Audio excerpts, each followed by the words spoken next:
Yeah, I think it was important for the tour. You know, it's a very important relationship.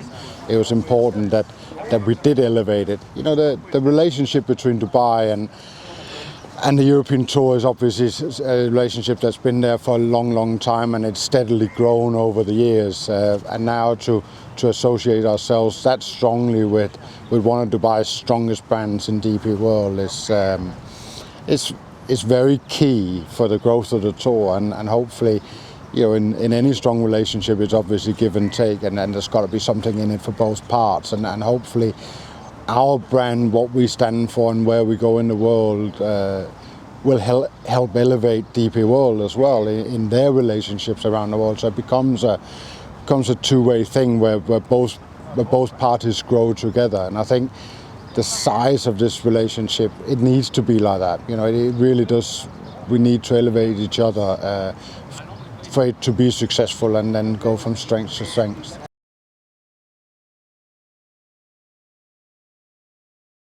Well, you'd like to think so. You know, I spent a lot of time of my career in the UAE, and especially in Dubai, and you can kind of see those young players that come through, and then for one reason or the other they don't quite make it, and it seems like they're getting better and better, and they stick with it for longer and longer. So, you know, it's bound to happen. I think when you come to golf clubs in the UAE and especially here in Dubai, you know, there's a lot of juniors around. There's a lot of kids playing golf, and there's a lot of local kids playing golf, and that, you know, eventually you've got to have one that just sticks with it, and, you know, get that kind of education to the game, and potentially go through an education abroad where it's linked with the game of golf, and then they walk into a professional career. I think it would be important for the UAE to have that player, like it is in any sport here. You know, they love their sports here, and they love having their own locals do well in sports, and I think it'll do a lot of good for golf. Golf is a huge part of these cities. You know, the tourism is built around so many things here, but golf is a strong part of that tourism message that especially Dubai is sending, but the UAE as a whole as well. So to kind of get that excitement in the city about the game of golf, you know, would just explode if you had a UAE national become a professional and do very well.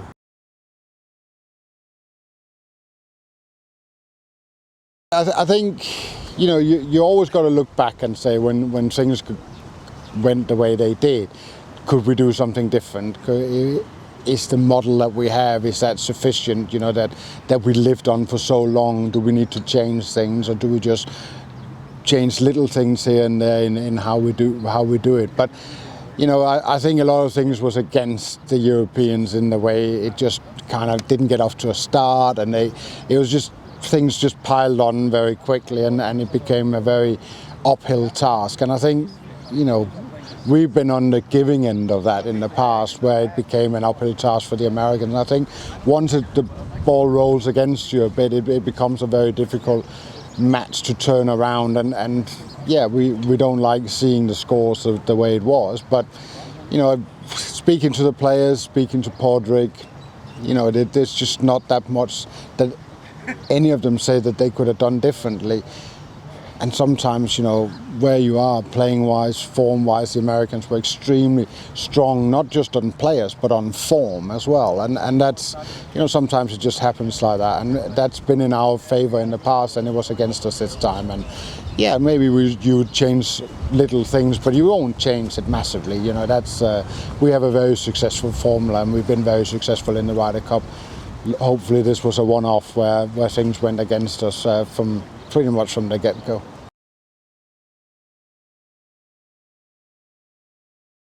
Well, I think commitment and time is something that you got to put into it. I feel like sometimes people think that it's more an honorary position than thing. I mean, I know how much time and effort I put into it, but you got to be willing to give that time and you know, prepare yourself and prepare your team for the situation that they're going into.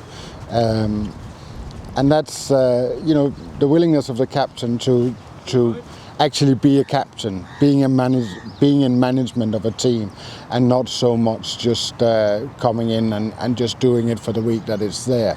I think that's changing. So you'll see captains of the future being a lot more involved in the build-up going into the Ryder Cup.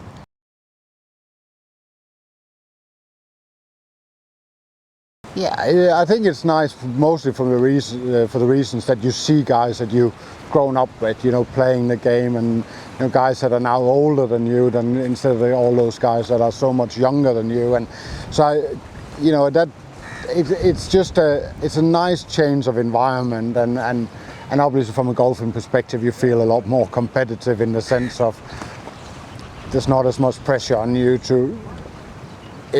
in golfing terms. When you play on the main tour with the youngsters, they, if you have a couple of bad holes, you fall through the ranks very quickly, and it is extremely competitive at the top. It's very driven hard, and the way it should be. Professional sports at the highest level should be like that. Whereas seniors tour, is not so much that. They're still very competitive, and they still want it very much. But there's just a different vibe about the place, and it is a bit more relaxed, and it's just a nice change of pace when you get to that age where you kind of fall in between. I still really enjoy my main tour stuff. I still enjoy being around the youngsters. I think there's a huge amount of talent in European golf today. There's a lot of young guys that I feel I have a great relationship with, great conversations, try and just guide them in the right direction. They have to make their own decisions and their own choices about what they do, but just trying to and help them along to make good decisions and prepare them for what the world stage is going to bring to them. So I enjoy being out on the main tour, and from my own playing perspective, so also because I feel like that's where my whole life has been. I love the tour as a tour to be on. I love the tour for what we stand for. And I love the players of the tour, the way I see new generations coming through, all making the same mistakes that we made, and all, getting ahead of themselves and being better than they are too soon, and not quite learning their trade in the way they should, and they come back sometimes with the tails between their legs, and it's interesting to see all the things that you kind of were guilty of yourself. So many other players make the same mistakes, and now you have the experience to kind of try and help them along, the ones that want to be helped, and some don't, and that's okay. But there's a lot of talent on tour today that is very enjoyable to watch play golf.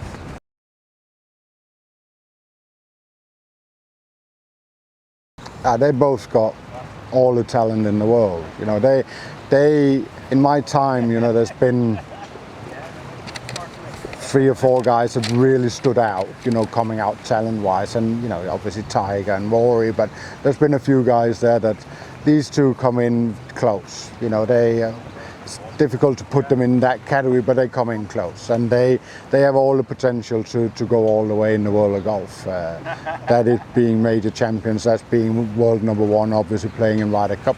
But things have to develop in the right direction, and at 20 years old, when you won 3 times, one of them, and 2 times the other went on a major tour, you're setting yourself up for all the success, but you're also setting yourself up for all the scrutiny that comes with being that bigger talent, and it's how you deal with it, and it's how you work through the bad times, and develop yourself even in the good times. And so there's a lot of things that they need to learn, but as a talent and as golfers and with the potential, they can go all the way. They're wonderful kids, both of them. They really are, and I love being around them mostly for the reason that they got big ears.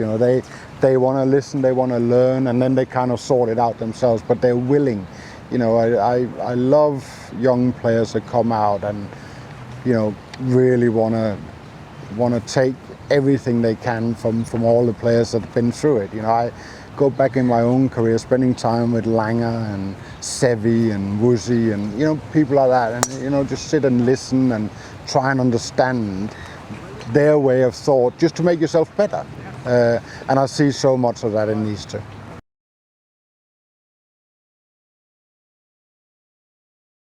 the Great Big Bertha changed the game. When Callaway made that driver, when was it, late 90s probably, that changed the game. It was a driver that kind of took it from the small-headed drivers to a bigger driver, and driving became completely different from that day on. It was a remarkable piece of engineering in development, and from then on, golf balls started to change because the heads were bigger, and it kind of completely changed the way you hit the golf ball. You started hitting the ball in a different way, and you started seeing people coming more this way, but also longer. So it was the one thing that definitely, obviously going from wooden clubs to metal clubs was a big thing. But I think when it went bigger to the Great Big Bertha, I think that was the time where you really saw the big change, where the guys that were still stuck on wooden clubs, there was no chance that they could keep competing once that driver was introduced to the game. So that's the thing that I think was the biggest thing.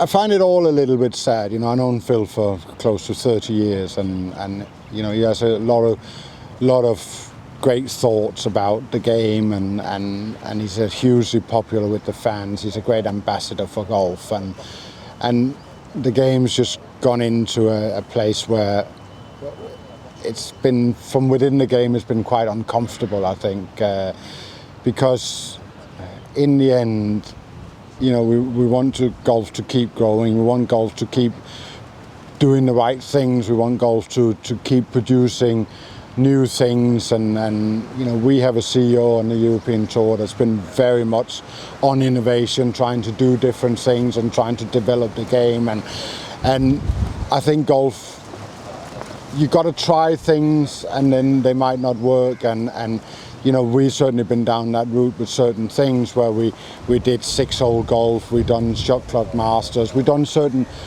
things just to try and see how they work, and they've been okay, but they haven't been the things that really revolutionise the game. But I come back to, then, in my feeling, is I don't think golf needs revolutionising. I think golf is quite good where it is and comfortable where it is, but there's a lot of people that thinks that they can revolutionise it. But in the end, the 4 biggest events in the world are played over 72 holes, and that's what you want golf to be. That's the historic of it, and you don't want to change that. So why do you want to change all sorts of different things around it?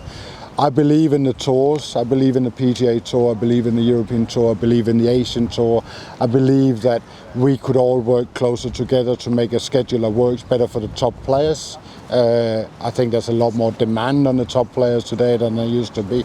So I think closer relationship between the tours is something that you want to see. I don't necessarily think that new styles of the game is something that you want to see. And I think Phil got himself caught in a situation where I think he got it wrong. I just think he got it wrong, and I hope he sits somewhere at home today and thinks, well, I did get that wrong, and is big enough to admit that he got it wrong.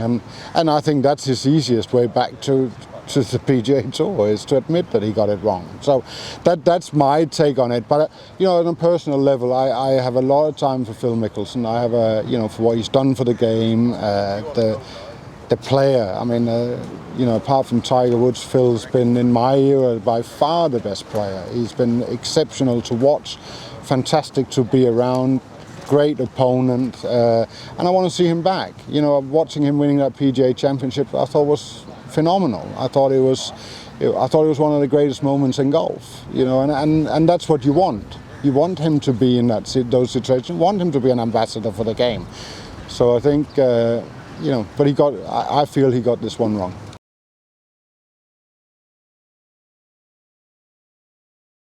Well, it ticks a few boxes, doesn't it? In the sense of, there's a lot of golf balls that goes amiss in the world, and for people to put them back into the game where grassroots can use them, that's a good idea. It's quite remarkable that nobody's come up with the idea before that.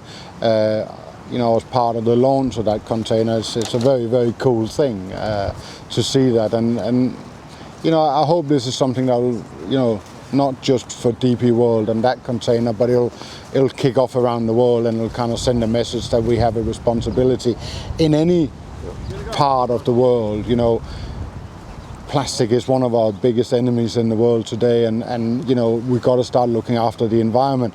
But that goes back to, we send a lot of golf balls into the world that that necessarily probably is not that great for the environment either. So let's start looking after the planet better, in better ways. And the more talk there's about it, the more thought there's about it, the better we can all do.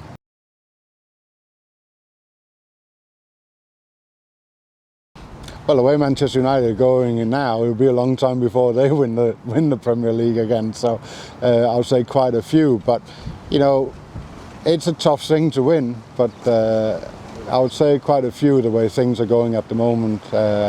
Liverpool is certainly a club that's pointing in the right direction, and that's as a long-term fan, that's nice to get that feeling for once.